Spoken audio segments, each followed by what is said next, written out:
দেখছেন আপনাদের প্রিয় চ্যানেল কলকাতা সংবাদ। আজ 2রা আগস্ট শুক্রবার জানাবো আজকের বাছাই করা তাজা খবর। শুরুতেই হেডলাইন্স। সংসদে এরকম আগ্রাসী অভিষেককে দেখা যায়নি 10 বছরে, মানছে তৃণমূলও। কেন এত সক্রিয় সেনাপতি? জীবন ও স্বাস্থ্য বীমায় জিএসটি প্রত্যাহার না করলে রাস্তায় নেমে আন্দোলন, হুঁশিয়ারি মমতার। বিধানসভায় 10 টাকায় আলু বিক্রি শুভেন্দুর, মূল্যবৃদ্ধির প্রতিবাদে বিক্ষোভ বিজেপির। বিপাকে দেব, ভোটে কারচুপির অভিযোগে সাংসদকে নোটিশ দিল হাইকোর্ট। বৃষ্টির মধ্যে বিদ্যুতের ছোবলে মৃত্যু কলেজ ছাত্রীর, ক্ষোভে ফুঁসছে হাওড়ার শালকিয়া। একদিনের টানা বর্ষণেই রাজ্যে 7% ঘাটতি কমে গেল বৃষ্টি। সৌজন্যে ঘূর্ণাবর্ত মৌসুমী অক্ষরেখা। প্রতিদিন সঠিক খবর নিয়মিত শোনার জন্য সাবস্ক্রাইব করুন কলকাতা সংবাদ চ্যানেলটিকে। আসছি বিস্তারিত খবরে। 2014 সাল থেকে পরপর তিনি ডায়মন্ড হারবার লোকসভা থেকে জিতেছেন। এবার জিতেছেন রেকর্ড 7,10,000 ভোটে। তবে সংসদে তার উপস্থিতির হার নিয়ে কটাক্ষ করতেন বিরোধীরা। লোকসভা অধিবেশনে তার ধারাবাহিক অনুপস্থিতি নিয়ে একান্ত আলোচনায় বিরক্তি গোপন করতেন না তৃণমূলের অনেক নেতা।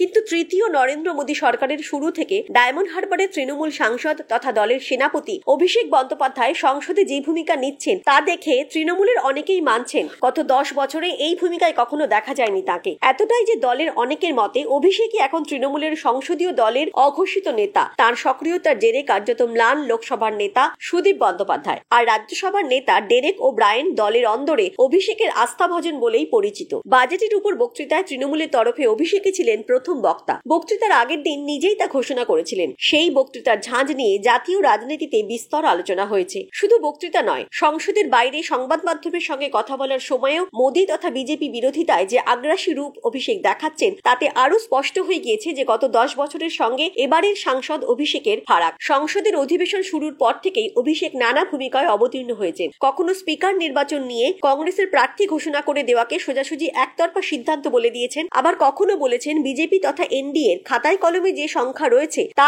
আরো কমে যাবে। এই ভয় স্পিকার নির্বাচনে কেবল ধ্বনি ভোট নেওয়া হচ্ছে, ইলেকট্রনিক্স যন্ত্রে বোতাম টেপার দিকে হাঁটেনি বিজেপি। এবার জীবন বীমা ও স্বাস্থ্য বীমার উপর জিএসটি চাপানোর বিরুদ্ধে তীব্র প্রতিবাদ জানালেন বাংলার মুখ্যমন্ত্রী মমতা বন্দ্যোপাধ্যায়। কেন্দ্র সরকার সদর্থক পদক্ষেপ না করলে রাস্তায় নেমে আন্দোলনের হুঁশিয়ারি দিয়েছেন তিনি। বৃহস্পতিবার মমতা বন্দ্যোপাধ্যায় এক্স হ্যান্ডেলে লিখেছেন, ভারত সরকারের কাছে আমাদের দাবি জীবন বীমা ও স্বাস্থ্য বীমার প্রিমিয়াম থেকে জিএসটি তুলে নিন, কারণ এগুলো সাধারণ মানুষের স্বাস্থ্য সংক্রান্ত বিষয়গুলির সঙ্গে জড়িত। জিএসটি বিষয়টি খারাপ, কারণ এটা মানুষের যে মৌলিক চাহিদা রয়েছে তার উপর বিরূপ প্রভাব ফেলে। যদি জনবিরোধী জিএসটি সরকার তুলে না নেয় তবে আমরা এবার রাস্তায় নামতে বাধ্য হব। বৃহস্পতিবার রাজ্যসভায় প্রসঙ্গটি তোলেন সাংসদ দোলা সেনও। শুক্রবার জিএসটি প্রত্যাহারের দাবিতে লোকসভায় মুলতবি প্রস্তাব জমা দেবে তৃণমূল। এক্স হ্যান্ডেলে সাংসদ ডেরেক ও ব্রায়েন জানিয়েছেন, 29শে জুলাই সংসদে প্রথম বিষয়টি উত্থাপন করে তৃণমূল কংগ্রেস। এই ইস্যুতে সরকারের অন্দরেও মতবিরোধ তৈরি হয়েছে। খোদ কেন্দ্রীয় সড়ক ও পরিবহন মন্ত্রী নীতিন গডকরি অর্থমন্ত্রীকে জীবন বীমা এবং স্বাস্থ্য বীমাকে করমুক্ত করার দাবিতে চিঠি লেখেন। তারও বক্তব্য, জীবন এবং স্বাস্থ্য বীমায় 18% জিএসটি বীমা ক্ষেত্রকে সংকুচিত করছে,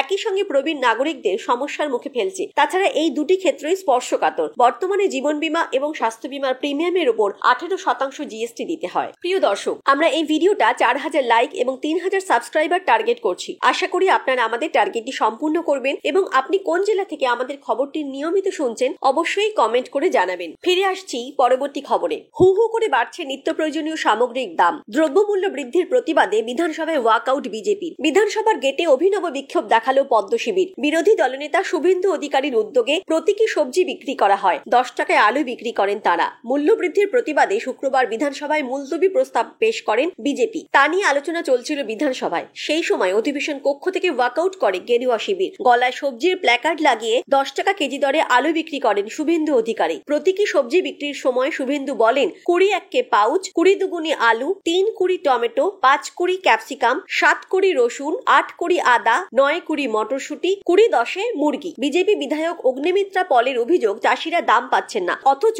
মানুষ বাজারে সবজি কিনতে পারছেন না, কারণ মাঝে ফরেরা দালালি করছে। এই কারণেই ফসলের দাম বৃদ্ধি। এই বিক্ষোভের জোরালো বিরোধিতা করেন তৃণমূল নেতা কুণাল ঘোষ। তিনি বলেন, মূল্যবৃদ্ধির খবর জানা মাত্রই মুখ্যমন্ত্রী মমতা বন্দ্যোপাধ্যায় ব্যবস্থা নিয়েছিলেন। এখন বাজারে সবজির দাম অনেকটাই নিয়ন্ত্রণে। তবু প্রচারের জন্যই বিরোধীরা এসব নাটক করছে। চলতি লোকসভা নির্বাচনে ঘাটাল কেন্দ্রে ভোটে ব্যাপক কারচুপি হয়েছে। এই অভিযোগে কলকাতা হাইকোর্টে মামলা করেছিলেন বিজেপি প্রার্থী হিরণ চট্টোপাধ্যায়। এবার সেই মামলায় তৃণমূলের সাংসদ দীপক অধিকারী ওরফে দেবকে নোটিশ দিল উচ্চ আদালত। শুক্রবার হাইকোর্টের বিচারপতি বিভাস পট্টনায়ক সাফ নির্দেশ দেন, ঘাটাল কেন্দ্রের ভোটের সমস্ত কাগজপত্র, বৈদ্যুতিন নথি এবং ভিডিও ফুটেজ সংরক্ষণ করতে হবে নির্বাচন কমিশনকে। মামলার পরবর্তী শুনানি আগামী 6 সেপ্টেম্বর সেপ্টেম্বর নির্বাচনের দিনই ছাপ্পা কারচুপির অভিযোগ তুলেছিলেন হিরণ চট্টোপাধ্যায়। তিনি বলেছিলেন, নির্বাচনের দিন কেশপুরে লুঙ্গি ডান্স করে প্রশাসনের ষড়যন্ত্রে গণতন্ত্র হত্যা করা হয়েছে। এর জন্য কেশপুরের মানুষের কাছে ক্ষমা চাইছি। কেশপুরের 71 এবং 74 বুথের ভিডিও ফুটেজ দেখা গিয়েছে কিভাবে তৃণমূল কর্মীরা ভোটারদের প্রভাবিত করছে। প্রতিবাদ করেছিলাম, কিন্তু পর্যবেক্ষক বা রিটার্নিং অফিসার কেউ শোনেননি। সমস্ত ইভিএম মেশিন সিল করে চলে যান। কেশপুরে 200 বুথে বিজেপির এজেন্টকে বসতে দেয়নি তৃণমূল।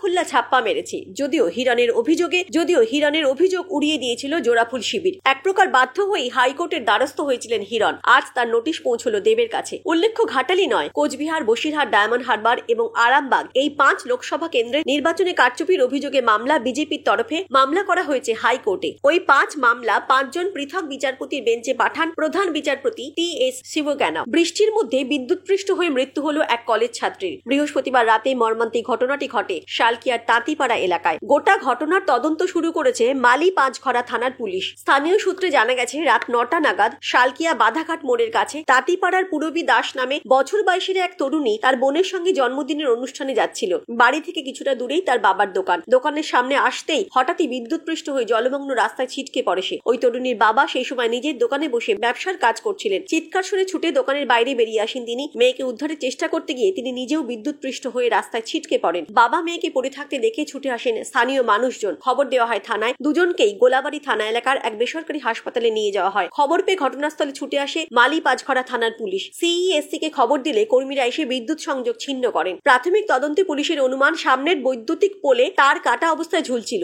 সেখান থেকে এই মর্মান্তিক ঘটনা ঘটে। মালি পাঁচঘরা থানার পুলিশ একটি অস্বাভাবিক মৃত্যু মামলা রিজু করে তদন্ত শুরু করেছে। ওই ছাত্রীর এমন মৃত্যুতে গোটা এলাকায় শোকের ছায়া নেমে এসেছে। সিইএসসির বিরুদ্ধে ক্ষোভ উগরে দিচ্ছেন বাসিন্দারা। জুনের শেষ ভাগে বর্ষা এলেও যথেষ্ট বৃষ্টি হয়নি দক্ষিণবঙ্গে। যত দিন গড়িয়েছে ঘাটতি বেড়েছে। অন্যদিকে ভেসে গিয়েছে উত্তরবঙ্গের কয়েকটি জেলা। কিন্তু রাজ্যে সার্বিকভাবে বৃষ্টির ঘাটতি বেড়েই গিয়েছে। অগাস্টের প্রথম দিন রাজ্যে যা বর্ষণ হয়েছে তাতে এক ধাক্কায় সেই ঘাটতি অনেকটাই কমেছে। ঘূর্ণাবর্ত এবং সক্রিয় মৌসুমী অক্ষরেখার প্রভাবে রাজ্যের বৃষ্টির ঘাটতি কমেছে প্রায় 7%। কলকাতার একদিনে ঘাটতির পরিমাণ কমেছে প্রায় 5%। সার্বিকভাবে 1 জুন থেকে 1 আগস্ট পর্যন্ত রাজ্যে বৃষ্টির ঘাটতির পরিমাণ ছিল 11%। বৃহস্পতিবার 1 আগস্ট দিনভর বৃষ্টির পর 2 আগস্ট শুক্রবার আলিপুর আবহাওয়া দপ্তরের দেওয়া পরিসংখ্যান বলছে রাজ্যে এখন বৃষ্টির ঘাটতির পরিমাণ নেমে এসেছে 4%। বৃহস্পতিবার পর্যন্ত কলকাতায় বৃষ্টির ঘাটতির পরিমাণ ছিল 29%। শুক্রবারের পরিসংখ্যান বলছে সেই ঘাটতির পরিমাণ কমে হয়েছে 24%। অর্থাৎ একদিনে কলকাতার ঘাটতির পরিমাণ 5% কমে গিয়েছে। হুগলি এবং পশ্চিম বর্ধমানে ঘাটতি পূরণ হয়ে স্বাভাবিকের থেকে একটু বেশি বৃষ্টি হয়েছে। বৃহস্পতিবার পর্যন্ত হুগলিতে বৃষ্টির ঘাটতির পরিমাণ ছিল